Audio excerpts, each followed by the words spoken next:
Hey everybody, Flip and Danny here, founders of the Freedom Real Estate Group, family of companies, and welcome to another episode of our podcast called Freedom Through Passive Income. That's right, and welcome to another episode, and this is a fun episode. This one is, we're going to talk about a book that you got. Yes. And this one, the title of this is called The Road Less Stupid. Yes, I love this book. And so for those of you who are watching and not listening, you can see the book right here. So if you want to buy a copy after listening to this podcast, you can. I really feel like this was recommended to me by Stephen Libman, and it really changed his business after going through it.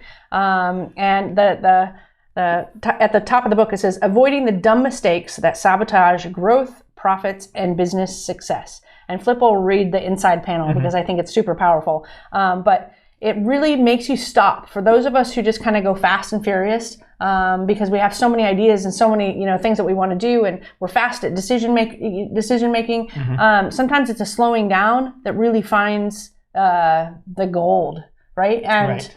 I don't know that Stephen is necessarily like that he goes super super fast all the time, and that's why he found it powerful. I'm sure he has a totally different set of circumstances of why it was so great for him. But I do remember him saying just being intentional about every single morning sitting down and having this thinking time, and that's what they talk about in this. So I'll let you read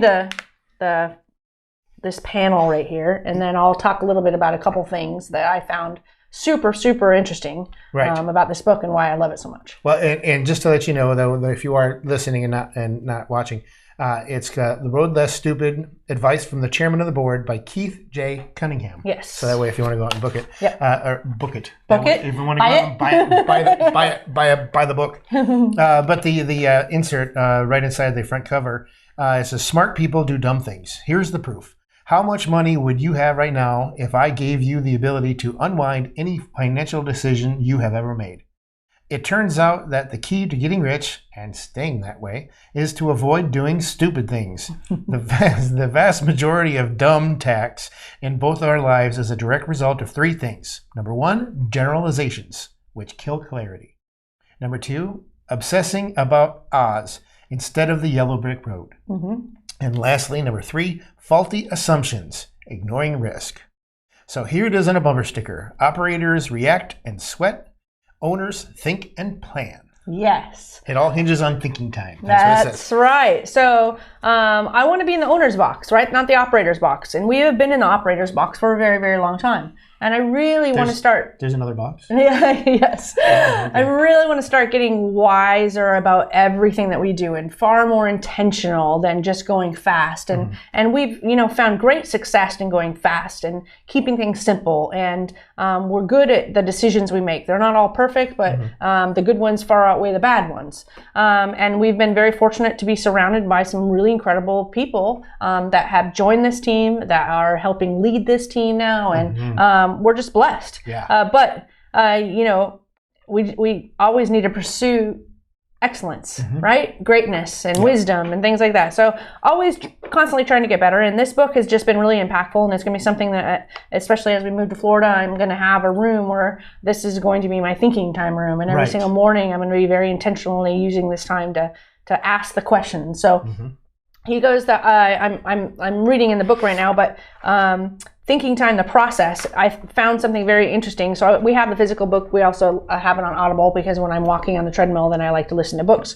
And the one thing, and the key takeaway for me when he was talking about this, he said, I put aside 60 minutes to go there, and I have some questions, written down already. And he always puts a dot. So like if he'll have a question that he's asking himself, and then he will put a little bullet point and he'll answer, and then put another bullet point right away, because it's telling his mind there's another bullet point there. You have to think of another idea. Yeah, exactly. And so it's immediate after and you have to just keep on doing it. And that's how he prompts his head to always be looking for another solution. And he says, in this hour, there's some jokes in there. I'm not going to even laugh. I'm just now laughing when I heard him say how he preps for this hour. But the thing I wanted to share here with you was the third. So I'll read this. He said, remarkably, I have found my better ideas tend to emerge during a pattern known as the third. The first third of my ideas on any given day are typically the obvious ones. The second third are variations on the first third. But the last third tends to be the more robust and frequently are where the juice is found. So he's really kind of sharing the story of, hey, your first ideas, those of us who are fast decision makers, they're the obvious ones. Just go. Yes, yeah. But the really, really good ones, the ones with gold, are the ones where you sit there and you ask yourself a question and you create that dot and you answer, and your answers start getting better. And the third for him is frequently where he finds the gold. And I thought, wow, that's really powerful. And that makes such sense because you require your mind to really marinate and answer something. And you've also required it to go somewhere it doesn't usually go because you're going so fast. That's funny you said marinate because that's exactly what I was thinking too. Yeah. So then the other thing I was going to share real quick is I just pulled up a chapter. This one's called Kool-Aid. And in every chapter he talks about, a story, and then he loves these bumper sticker ideas, which reminds me of Matthew McConaughey movie. Yes. Bumper sticker! Or the book. Well, that's the book, Matthew McConaughey's book, but the name of the book? No. I was just, it's Green Lights or something. Yeah, Green Lights. Yep. Yeah. But every so often in that book, if you listen to the Audible, which is awesome because Matthew McConaughey reads it, they'll just go, bumper sticker! So this gentleman does the same thing, and it's really kind of funny. But I just wanted to read you on this Kool-Aid chapter some of the things, because at the end of every chapter, he will give you the questions to ask, right? So you don't even have to come up with questions, because we all know the quality of the question is directly related to the quality of the solution that you find. You have to be asking the right question. In fact, he talks about that. He says, sometimes I start my questions with phrasing it this way, and then I'll phrase it a different way to see if I come up with different ideas or answers, or if that takes me down the path closer to where I'm trying to go.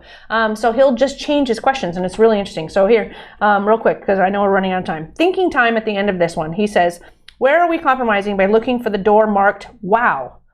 What shortcuts are we attempting to take that are not really shortcuts, but rather mirages of greed, laziness, or impatience? I was like, oh, that's a good question.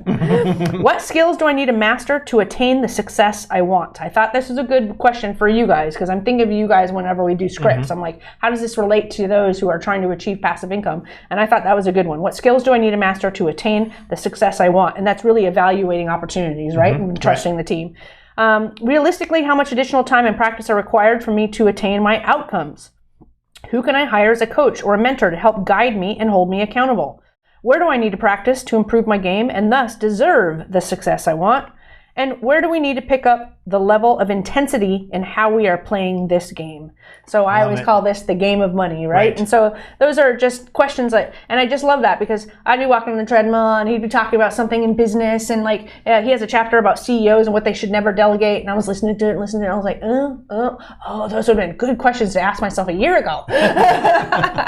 So it's just a really powerful book, and I think whenever you have these moments where you say, this one's going to change my life, you have an obligation to share it with others. So I said, let's do a podcast about this one, because this one is going to change the game for us. And it's already forcing me to slow down and really, really think about the right solutions and answers to questions. So, and again, it's called The Road Less Stupid. Yep. Advice from the chairman of the board, from Keith J. Cunningham. Yes. Well, we hope that you enjoyed this episode. Make sure you're heading on over to our website, freedomcapitalinvestments.com, and join our investor club. And we also have the swag on there. Yeah. But we're also on Facebook and LinkedIn and all the social media, so let us know how we're doing. But we like to end all our episodes with invest smart, live happy. Bye everybody.